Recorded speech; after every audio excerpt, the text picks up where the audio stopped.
नमस्कार दोस्तों, के शिक्षा में आप सभी का स्वागत है। तो आज की वीडियो में बात करेंगे कैलेंडर के प्रश्नों की। कैलेंडर के प्रश्न किसी भी एग्जाम के लिए बहुत इंपॉर्टेंट होते हैं। यदि आप किसी भी एग्जाम की तैयारी कर रहे हैं तो आप इस वीडियो को अंत तक देखते रहिए। ऐसी ट्रिक बताएंगे आपको, 2 से 3 सेकंड में आप इन प्रश्नों को सॉल्व कर देंगे।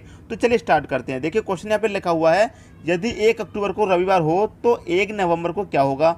और दोस्तों यहाँ पर लिखा हुआ 7, इसका मतलब ये है ये वाला क्वेश्चन 7 बार एग्जाम में पूछा गया है। तो ये क्वेश्चन दोस्तों बहुत ही इंपॉर्टेंट है। जब 7 बार आ चुका है तो आगे भी आ सकता है। तो ऐसे ही क्वेश्चन हम आपको बताने वाले हैं, आप उन्हें 2 से 3 सेकंड में सॉल्व कर देंगे। यदि 1 अक्टूबर को रविवार हो तो 1 नवंबर को क्या होगा। ठीक है दोस्तों, तो आपको देखिए करना क्या है। इस क्वेश्चन में आपको दिया गया है 1 अक्टूबर। ठीक है दोस्तों, जो पहले दिया गया है उसे माइनस करेंगे, जो बाद में दिया गया है उसे जैसा का वैसा लिख देंगे। समझ में आ गया दोस्तों। देखिए दिया गया है आपको 1 अक्टूबर, 1 अक्टूबर को रविवार हो तो दोस्तों आप यहाँ पर चेक करेंगे अक्टूबर का महीना कितने का होता है। अक्टूबर का महीना दोस्तों 31 का होता है। और जो दिया गया है उसे माइनस कर देंगे। मैंने आपसे कहा है जो दिया गया है उसे माइनस कर देंगे और जो बाद वाला है उसे ऐसा ही लिख देंगे। तो आपको दिया गया है 1 अक्टूबर, तो अक्टूबर का महीना 31 का होता है, तो 31 में से 1 को कर देंगे माइनस और जो बचेगा उसे लिख देंगे। तो बचेगा कितना, 30 बचेगा। यदि आपको यहाँ पर 5 अक्टूबर दिया जाता तो 31 में से 5 को माइनस कर देते। 15 अक्टूबर दिया जाता तो 31 में से 15 को। 4 अक्टूबर दिया जाता तो 31 में से 4 को। ठीक है दोस्तों, जितने का महीना होता है उतने में से माइनस कर देते हैं जो आपको दिया गया है। ठीक है दोस्तों, अब आप यहाँ प्लस करना है। अक्टूबर के बाद पूछा क्या गया है, नवंबर का, मतलब 1 महीने आगे का पूछा गया है, 2 महीने का आगे का, 3 महीने आगे का, इस तरह से क्वेश्चन पूछा जा सकता है। ठीक है दोस्तों, तो आपको जो बाद में दिया गया है उससे आपको ऐसा ही लिखना है। मैं आपको बता चुका हूँ, बाद वाला आपको ऐसा ही लिखना है और 7 से कर दीजिए डिवाइड। फिर से समझ लीजिए, जो आपको पहले दिया गया है उसे उस महीने में से माइनस करके लिखना है। जितने का महीना है उसमें से उसको माइनस कर दीजिए जितना दिया गया है। और जो बाद वाला दिया गया है, पूछा गया है, उसे आप ऐसा कैसे लिखेंगे, प्लस करके और 7 से कर दिए डिवाइड। आपका आंसर आ जाएगा। देखिए 30 और 1 कितना हो जाएगा, 31। 7 से कर देंगे डिवाइड तो 7 चौक 28 होता है। शेष कितना बचेगा आपका, शेष बचेगा 3 दोस्तों। कितना बचेगा, शेष 3 बचेगा। यही क्या हो गया दोस्तों, आपका रिमाइंडर हो गया। इंग्लिश में रिमाइंडर कहते हैं दोस्तों, हिंदी में कहते हैं आपका शेष। तो 3 आपका बच गया दोस्तों, रिमाइंडर, शेष बच गया। देखिए आपको कौन सा दिन दे रखा है, 1 अक्टूबर को रविवार दे रखा है, तो आप यहाँ पर रविवार लिख लीजिए। रविवार। आपका शेष कितना निकल के आया है, शेष निकल के आया आपका, रिमाइंडर निकल के आया 3। तो रविवार में 3 प्लस कर देंगे, 1 2 3। तो रविवार में 3 प्लस करने के बाद कौन सा दिन आएगा, रविवार के बाद 1 प्लस कर देंगे, सोमवार, मंगलवार, बुधवार। तो कौन सा दिन हो जाएगा दोस्तों आपका, बुधवार। यही क्या हो जाएगा, आपका आंसर हो जाएगा। देखिए कौन सा ऑप्शन मैच कर रहा है, ऑप्शन नंबर सी आपका यहाँ पर मैच कर रहा है। दोस्तों मैं आपको फिर से बता देता हूँ, 7 से 4 बारी कट गया 28 तक, तो इस 4 से हमें मतलब नहीं होता है। जो शेष बचता है, जो हमारा रिमाइंडर निकल के आता है, हमको उससे मतलब होता है। ठीक है दोस्तों, अब देखिए यहाँ पर मैं फिर से बता दूँ, यहाँ पर जो भी दिया गया है उस महीने में से उसको काट देंगे, जो बचेगा उसे लिखेंगे। जो पूछा गया है, 1 की जगह 5 पूछा जाता तो 5 लिखते, 8 पूछा जाता 8 लिखेंगे, जितना भी पूछा जाएगा उतना लिखेंगे और 7 से कर देंगे डिवाइड। तो ये दोस्तों क्वेश्चन आपको बहुत अच्छे तरीके से समझ में आ गया होगा। यदि अभी भी समझ में नहीं आया है तो आप कमेंट बॉक्स में कमेंट करके पूछ सकते हैं। अब देखेंगे दोस्तों अगला क्वेश्चन। अगला क्वेश्चन है, एक अधिवर्ष में विषम दिनों की संख्या कितनी होती है। ये है दोस्तों आपके 4 ऑप्शन। एक अधिवर्ष में विषम दिनों की संख्या कितनी होती है। दोस्तों एक वर्ष होता है जिसमें 365 दिन होते हैं और एक वर्ष होता है जिसमें 366 दिन होते हैं। ठीक है दोस्तों, लेकिन इसमें पूछा गया है अधिवर्ष का, मतलब लीप ईयर का।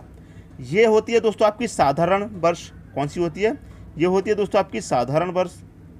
हिंदी में लिख देता हूँ साधारण वर्ष, और इंग्लिश में बोलते हैं इसे जनरल ईयर बोलते हैं इंग्लिश में। ठीक है दोस्तों, अब देखिए इसे क्या बोलते हैं इंग्लिश में, हिंदी में इसे बोलते हैं अधिवर्ष।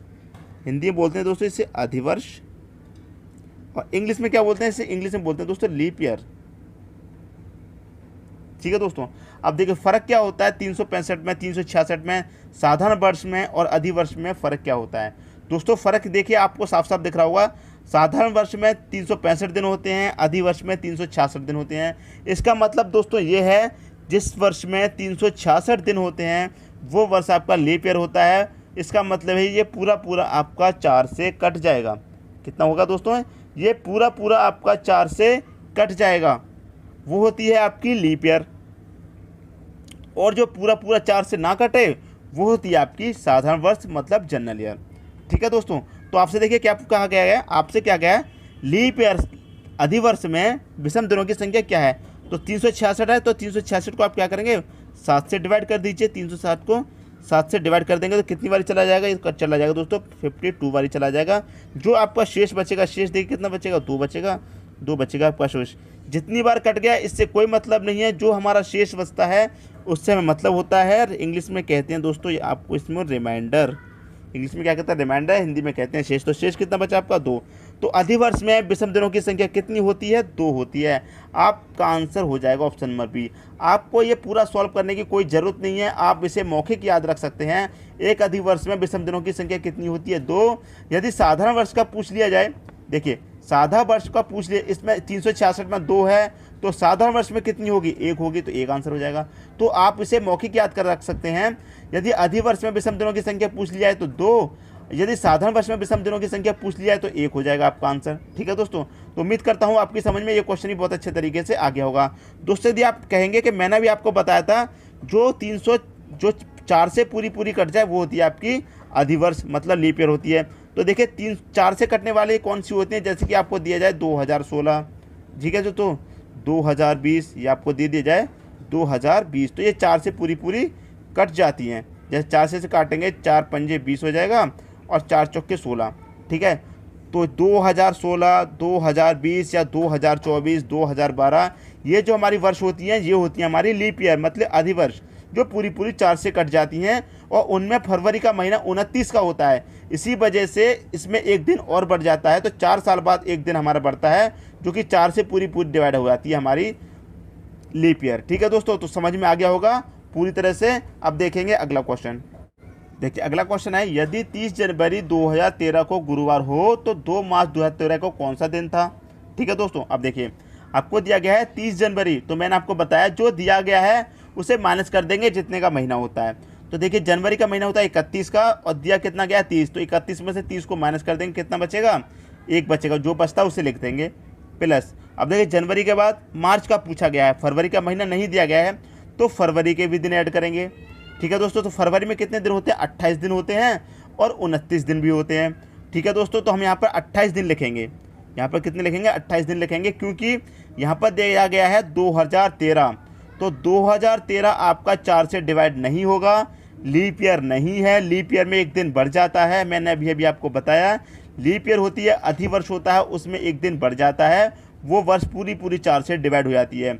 यदि 2013 की जगह 2012 दिया जाता तो 4 से पूरी ये डिवाइड हो जाती, तो ये 28 की जगह 29 का महीना लिया जाता, क्योंकि ये क्या होती है हमारी अधिवर्ष होती है। ठीक है दोस्तों, समझ में आ गया होगा।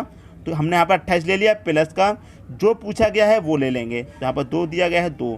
ठीक है दोस्तों, अब देखिए 7 से कर देना इसको डिवाइड, तो 28, 2 30 और 1 31 हो गया। 3 7 से कर दो डिवाइड, 7 चौके 28, शेष कितना बचेगा, शेष बचेगा 3। तो जो शेष बचता है हमको उससे मतलब होता है, तो 3 क्या बचा हमारा दोस्तों, रिमाइंडर बचा।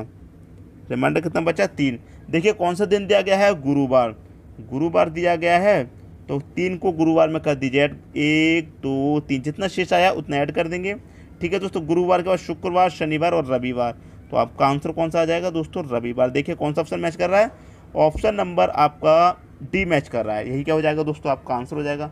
अब इसमें एक बात और समझ लीजिए, यदि आपको इसमें मार्च की जगह अप्रैल दे दिया जाता, 30 जनवरी के बाद अप्रैल दे दिया जाता, तो मार्च के महीने भी ऐड होते, फरवरी के साथ साथ मार्च के भी ऐड होते, जितने का महीना होता है मार्च का, तो मार्च के भी ऐड होते।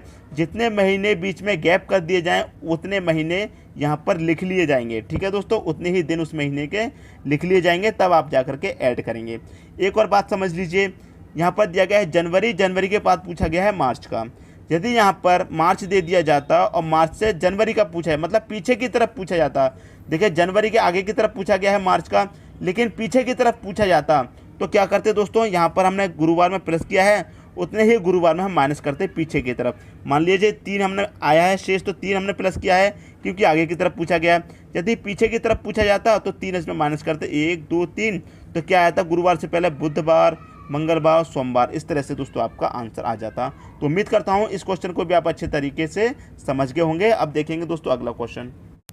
अगला क्वेश्चन है, 31 दिन वाले महीने का अंतिम दिन मंगलवार है, तो उसी माह के 16वें दिन कौन सा बार है। ये दोस्तों इसके 4 ऑप्शन हैं। देखिए ये क्वेश्चन आपसे पूछा गया, थोड़ा कठिन लग रहा होगा, एक ही महीने का पूछ लिया गया है, पहले जो क्वेश्चन आपने देखे एक महीने से दूसरे महीने का पूछा गया था आगे की तरफ, लेकिन यहाँ पर एक ही महीने का पूछा गया है। 31 दिन वाले महीने का अंतिम दिन मंगलवार है, उसी महीने के 16वें दिन कौन सा बार होगा। तो इसमें बाद का दे रखा है और पहले का पूछा गया है। जैसे हमने अभी आपको बताया कि पहले का पूछा गया है, बाद का पूछा गया है तो आगे की तरफ जाते हैं, प्लस करते हैं। यदि बाद का दे दिया जाए और पहले की तरफ पूछा जाए तो माइनस करते हैं। तो देखिए यहाँ पर 31 दिन वाला महीना दे रखा तो 31 लिख लेंगे, माइनस कर देंगे 16 को, कितना बचेगा आपका, ये बचेगा आपका 15। ठीक है दोस्तों, और क्या करते हैं हम यहाँ पर 7 से डिवाइड करते हैं, तो यहाँ पर 7 से डिवाइड कर देंगे। 7 से इसको डिवाइड कर देंगे, चला जाएगा 7 दूनी 14, कितना बचेगा दोस्तों, 1 बचेगा आपका शेष कितना बचेगा 1, मतलब 1 क्या हो जाएगा आपका रिमाइंडर हो जाएगा। ठीक है दोस्तों, अब देखिए आपको पूछा क्या गया था, मंगलवार दिया गया था, आपको कौन सा दिन दिया गया है, मंगलवार। ठीक है दोस्तों, और रिमाइंडर आपका कितना निकल के आया, शेष निकल के आया आपका 1। तो देखिए यहाँ पर बाद से पहले की तरफ पूछा गया है तो माइनस करेंगे, अभी मैंने आपको बताया, तो यहाँ पर माइनस कर देंगे 1, क्योंकि 1 शेष आया है तो 1 माइनस करेंगे, तो मंगलवार से पहले 1 क्या आ जाएगा, सोमवार आ जाएगा। क्या आ जाएगा दोस्तों, सोमवार। यही क्या हो जाएगा आपका आंसर हो जाएगा। तो देखिए कौन सा ऑप्शन मैच कर रहा है, ऑप्शन नंबर डी आपका यहाँ पर मैच कर रहा है। यदि बाद का पूछा जाता पहले के जैसे तो आगे की तरफ प्लस करते, यहाँ पर देखिए उसी महीने का बाद का दे करके पहले का पूछा गया है तो इसमें माइनस करेंगे, और पहले का दे करके बाद का पूछा जाए तो प्लस करेंगे। ठीक है दोस्तों, तो बात समझ में आ गई होगी। तो इस टाइप के क्वेश्चन को आप चुटकियों में सॉल्व करना सीख गए होंगे। अभी भी कोई डाउट रह गया है तो आप उसे कमेंट बॉक्स में पूछ सकते हैं। दोस्तों यदि वीडियो पसंद आया तो लाइक करें और दोस्तों में भी शेयर करें। यदि आपने हमारे चैनल को अभी तक सब्सक्राइब नहीं किया है तो सब्सक्राइब कर लीजिए और बेल आइकन का बटन भी दबा दीजिए। दोस्तों धन्यवाद।